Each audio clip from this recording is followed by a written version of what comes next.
Audio Jungle. Audio Jungle.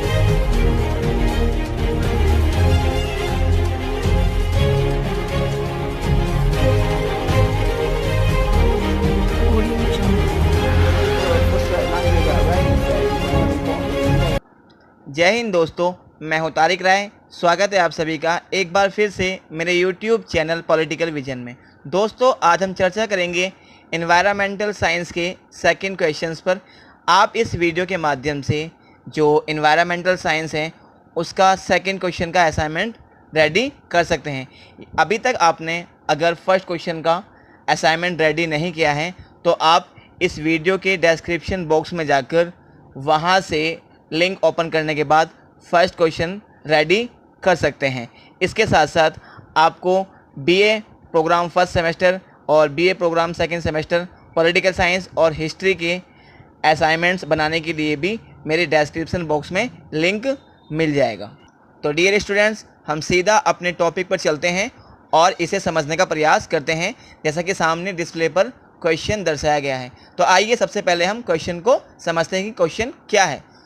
Students, जो question दिखाया गया है उसमें यह पूछा गया है कि प्रदूषण क्या है और विभिन्न प्रकार के वायु प्रदूषकों और वायु प्रदूषण के विभिन्न कारकों का वर्णन कीजिए। इसके साथ साथ क्वेश्चन के साइड में आपको आंसर लिखने के लिए फ्रेमवर्क प्रोवाइड किया गया है जिसके अनुसार आपको अपना असाइनमेंट रेडी करना है। आप अगर अपने असाइनमेंट के अंतर्गत इन सभी पॉइंट्स को मेंशन करते हो तो आप असाइनमेंट में अच्छे मार्क्स प्राप्त कर सकते हैं। तो डियर स्टूडेंट्स, अब हम यह समझने का प्रयास करेंगे कि हमें असाइनमेंट कैसे रेडी करना है। तो सबसे पहले हमारे लिए यह जानना बहुत आवश्यक है कि प्रदूषण क्या है। तो डियर स्टूडेंट्स, जहाँ तक प्रदूषण का सवाल है, वर्तमान समय में विश्व के लगभग सभी देशों में विकास की अंधी दौड़ ने मनुष्य के स्वास्थ्य को गंभीर खतरे में डाल दिया है। तीव्र औद्योगिकरण, औद्योगिक क्रांति, प्राकृतिक संसाधनों के अंधाधुंध दोहन के परिणाम स्वरूप पर्यावरण में प्रदूषण का स्तर तेजी से बढ़ा है।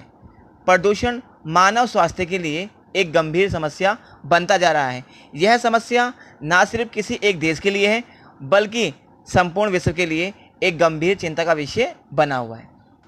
तो डियर स्टूडेंट्स, प्रदूषण क्या है इसे समझने के बाद अब हम प्रदूषण के अर्थ को समझने का प्रयास करेंगे। जैसा कि सामने डिस्प्ले पर मेंशन किया गया है कि प्रदूषण का क्या तात्पर्य है। ठीक है, जहाँ तक प्रदूषण के अर्थ का सवाल है तो प्राकृतिक संतुलन में दोष उत्पन्न हो जाना। इस प्राकृतिक असंतुलन के कारण ना तो हमें शुद्ध वायु मिलती है, ना ही शुद्ध जल और ना ही शुद्ध खाद्य पदार्थ मिलते हैं। कुल मिलाकर हम यह कह सकते हैं कि हमारा वातावरण पूर्ण रूप से अशुद्ध हो जाता है। इस प्रक्रिया को हम प्रदूषण कहते हैं। इस प्रकार प्रदूषण को परिभाषित करते हुए यह कहा जा सकता है कि पर्यावरण के अजैविक घटकों जैसे वायु, जल और मृदा के भौतिक, रासायनिक एवं जैविक अभिलक्षणों में होने वाला अवांछनीय परिवर्तन जिससे मानव जीवन तथा मानव जीवन से जुड़े या उस पर आधारित तंत्रों पर नकारात्मक प्रभाव पड़ता है, उसे प्रदूषण कहा जाता है।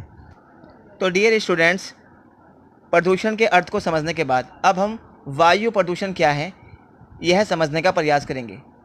तो सबसे पहले हमारे लिए यह जानना आवश्यक है कि वायु क्या है। वायु विभिन्न गैसों का मिश्रण है जो पृथ्वी के चारों ओर आवरण के रूप में मौजूद है। इस आवरण को वायुमंडल कहा जाता है।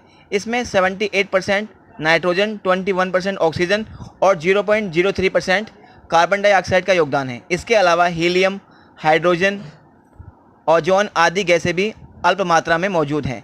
वायु का जीवधारियों के लिए अत्यधिक महत्व है। तो डियर स्टूडेंट्स, वायुमंडल क्या है इसे समझने के बाद अब हम वायु प्रदूषण के अर्थ को समझने का प्रयास करेंगे। जैसा कि सामने डिस्प्ले पर मेंशन किया गया है, वायुमंडल में एक या एक से अधिक प्रदूषकों की मात्रा इतनी अधिक हो जाए जिससे कि वायु की गुणवत्ता में ह्रास हो जाए तथा यह जैव समुदाय के लिए हानिकारक हो, उसे वायु प्रदूषण कहा जाता है। यह हम इस प्रकार से भी समझ सकते हैं इसे, वायु में विभिन्न प्रकार के सूक्ष्म पदार्थों या जैविक पदार्थों या रसायनों का शामिल हो जाना ही वायु प्रदूषण है। यह न केवल मानव बल्कि जंतुओं के लिए तथा वृक्षों के लिए भी बहुत ही हानिकारक होता है। तो डियर स्टूडेंट्स, वायु प्रदूषण के अर्थ को समझने के बाद अब हम वायु प्रदूषकों के विभिन्न प्रकारों को समझने का प्रयास करेंगे, जैसा कि सामने डिस्प्ले पर दर्शाया गया है। ठीक है, सबसे पहले उत्पत्ति के आधार पर जो वायु प्रदूषक होते हैं उनको दो भागों में बांटा जा सकता है, प्राकृतिक प्रदूषक और मानव जनित प्रदूषक। इसी प्रकार जब हम बात करते हैं प्रकृति के आधार पर भी जो हमारे वायु प्रदूषक हैं उनको हम दो भागों में बांट सकते हैं, गैसीय प्रदूषक और कणिकीय प्रदूषक। इसी प्रकार एक अन्य प्रमुख आधार पर प्रदूषकों को बांटा जा सकता है। प्राथमिक और द्वितीयक प्रदूषकों के आधार पर वायु प्रदूषकों को प्राथमिक प्रदूषक और द्वितीयक प्रदूषकों में बांटा जा सकता है। पहला आधार यानी जो वायु प्रदूषकों के प्रकारों का पहला आधार है, यानी कि उत्पत्ति के आधार पर वायु प्रदूषकों को दो वर्गों में बांटा जा सकता है, जैसा कि सामने डिस्प्ले पर भी आपको मेंशन किया गया है। पॉइंट नंबर 1, प्राकृतिक प्रदूषक। ये प्रदूषक प्राकृतिक स्रोतों अथवा प्राकृतिक क्रियाकलापों से निकलते हैं। इसके कुछ प्रमुख उदाहरण हैं जैविक पदार्थों के सड़ने गलने से निकलने वाली गैसें, ज्वालामुखी विस्फोट, वन अग्नि तथा समुद्र से निकलने वाले कण आदि। इसी प्रकार इसका जो सेकंड पार्ट है मानव जनित प्रदूषक, इसके अंतर्गत कारखानों, रसोई घरों, स्वचालित वाहनों आदि से निकलने वाले प्रदूषक शामिल हैं। इसी प्रकार वायु प्रदूषकों के वर्गीकरण का एक अन्य प्रमुख आधार प्रकृति है। प्रकृति के आधार पर वायु प्रदूषकों को मुख्य रूप से दो वर्गों में बांटा जा सकता है, जैसा कि सामने डिस्प्ले पर मेंशन किया गया है। पॉइंट नंबर 1, गैसीय प्रदूषक। इसके अंतर्गत जीवाश्म ईंधनों के दहन से उत्पन्न कार्बन डाइऑक्साइड, कार्बन मोनोऑक्साइड और हाइड्रोकार्बन शामिल है। इसी प्रकार जो इसका सेकंड पॉइंट है कणिकीय प्रदूषक, इसके मुख्य स्रोत गाड़ियों से निकलने वाला धुआं, ताप संयंत्र, तेल शोधन कारखाना तथा निर्माण कार्य आदि हैं। तो डियर स्टूडेंट्स, इसी प्रकार वायु प्रदूषकों का वर्गीकरण का एक अन्य महत्वपूर्ण आधार यह है कि वायु प्रदूषकों को भी प्राथमिक और द्वितीयक प्रदूषकों के आधार पर वर्गीकृत किया जा सकता है, जैसा कि सामने डिस्प्ले पर मेंशन किया गया है। नंबर 1, प्राथमिक प्रदूषक। ये प्रकृति में अपने मूल रूप में रहकर ही प्रदूषण फैलाते हैं, जैसे DDT, प्लास्टिक, CO2 आदि। इसी प्रकार जो द्वितीयक प्रदूषक हैं ये प्राथमिक प्रदूषकों की अंतःक्रिया से निर्मित होते हैं। इसके अंतर्गत ओजोन, अमोनिया आदि आते हैं। तो डियर स्टूडेंट्स, विभिन्न प्रकार के वायु प्रदूषकों को समझने के बाद अब हम वायु प्रदूषण के प्रमुख कारणों को समझने का प्रयास करेंगे, जैसा कि सामने डिस्प्ले पर मेंशन किया गया है। वायु प्रदूषण वर्तमान समय में विश्व के लगभग सभी देशों के लिए एक गंभीर चिंता का विषय बना हुआ है। इसके लिए उत्तरदायी प्रमुख कारण निम्नलिखित हैं, जैसा कि सामने डिस्प्ले पर मेंशन किया गया है। पॉइंट नंबर 1, जनसंख्या वृद्धि। विश्व की बढ़ती जनसंख्या ने प्राकृतिक संसाधनों का तेजी से दोहन किया है। औद्योगिकरण से बड़े बड़े शहर बंजर बनते जा रहे हैं। इन शहरों व नगरों की जनसंख्या दिन प्रतिदिन बढ़ती जा रही है। इससे शहरों व नगरों में आवास की समस्या उत्पन्न हो गई है। इस समस्या को सुलझाने के लिए लोगों ने बस्तियों का निर्माण किया और वहां पर जल निकासी, नालियों आदि की समुचित व्यवस्था नहीं होने से गंदी बस्तियों ने वायु प्रदूषण को बढ़ावा दिया है। तो डियर स्टूडेंट्स, फर्स्ट पॉइंट को समझने के बाद अब हम सेकंड पॉइंट को समझने का प्रयास करेंगे, जैसा कि सामने डिस्प्ले पर मेंशन किया गया है। उद्योगों से निकलने वाला धुआं, कृषि में रसायनों के उपयोग से भी वायु प्रदूषण बढ़ा है। इसके साथ साथ कारखानों की दुर्घटना भी भयंकर होती है, जैसे कि भोपाल गैस त्रासदी इसका एक प्रमुख उदाहरण है। तो डियर स्टूडेंट्स, सेकंड पॉइंट को समझने के बाद अब हम थर्ड पॉइंट को समझने का प्रयास करेंगे, जैसा कि सामने डिस्प्ले पर मेंशन किया गया है। आवागमन के साधनों की वृद्धि आज बहुत ही अधिक हो रही है। इन साधनों की संख्या में वृद्धि होने से इंजनों, बसों, वायुयानों, स्कूटरों आदि की संख्या बहुत तेज़ी से बढ़ी है। इन वाहनों से निकलने वाले धुएं वायुमंडल में लगातार मिलते जा रहे हैं, जिससे वायुमंडल में असंतुलन पैदा हो रहा है। पॉइंट नंबर 4, वनों की अत्यधिक कटाई से वायु प्रदूषण बढ़ा है, क्योंकि वृक्ष वायुमंडल के प्रदूषण को निरंतर कम करते हैं।